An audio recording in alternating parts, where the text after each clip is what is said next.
I'm here at 32 Sherman, and I will be heading inside to show you the interior and a little bit of the exterior. This is the front porch area. There's obviously one missing window.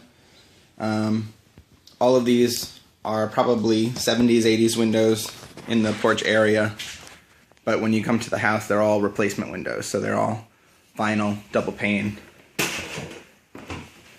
You come into the house, you have a nice slate entryway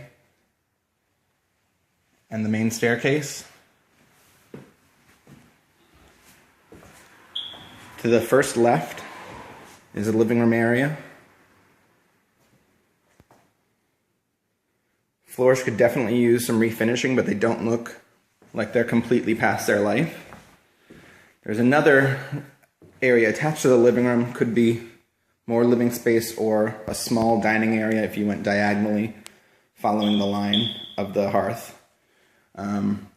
There is no longer, obviously you can see that there's no longer a wood stove. But this is the dining area. Again, floors, same condition as the rest of the living room. There's a small closet there underneath the stairs, and another closet in the corner that is actually the laundry hookup when they moved it up from the basement.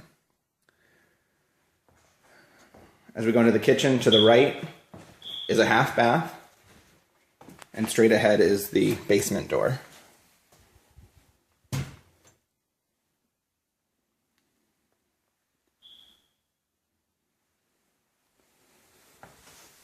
The kitchen floor is all stick-down tile. Would probably all have to come up just because of the unevenness. And when you can see kind of down to the base, it just is a little bit of a concern that there's nothing else underneath here. The kitchen cabinets are all quite old, solid wood, painted red. Nice old glass.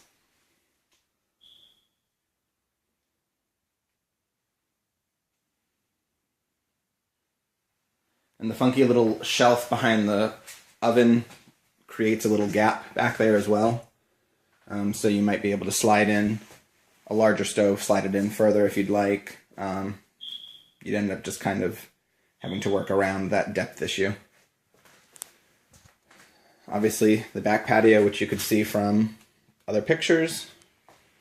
It's not in horrible shape again. It's kind of like the floors. You definitely want to have someone come out and check the life left on it, but I'm sure you might be able to salvage it.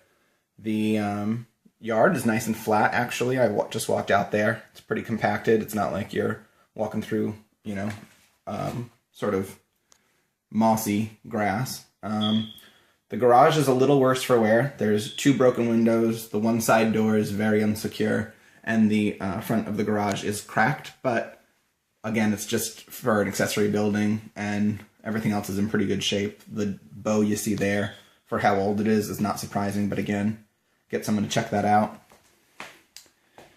This is the back staircase from the kitchen. Well, from or directly to the kitchen. And I'll go up the front so that I can show you upstairs. I just came up the stairs, and I'm now heading down the hallway.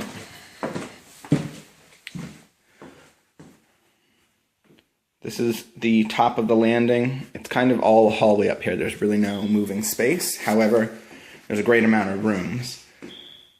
This small room is just above the entry. To give you an idea, it's about 6 by 8. It's perfect office size. But again, new windows. It's nice and bright in here. It doesn't feel cramped, although it's a very small room. The second room is a bit larger, but again, you could easily fit a full-size bed. All of the floors have, regular wear up here, scuff marks, some gouges, but it's doesn't look as dried as the downstairs. But again, if you came through and had someone look at oiling and redoing all the floors, they would, I'm sure, sparkle. This is what I'm going to be calling the second bedroom because, again, I think the first is more of an office size. The one odd piece here is this window. It's sort of like a slide, one of the slide open windows. It's not up and down, and it's not a casement. But actually, I can give you a shot of the neighbor's house here too. The neighbor's house is very well kept, extremely well kept.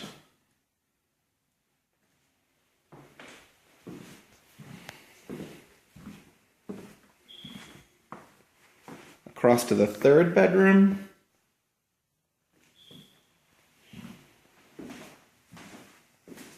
And there is a large walk-in closet.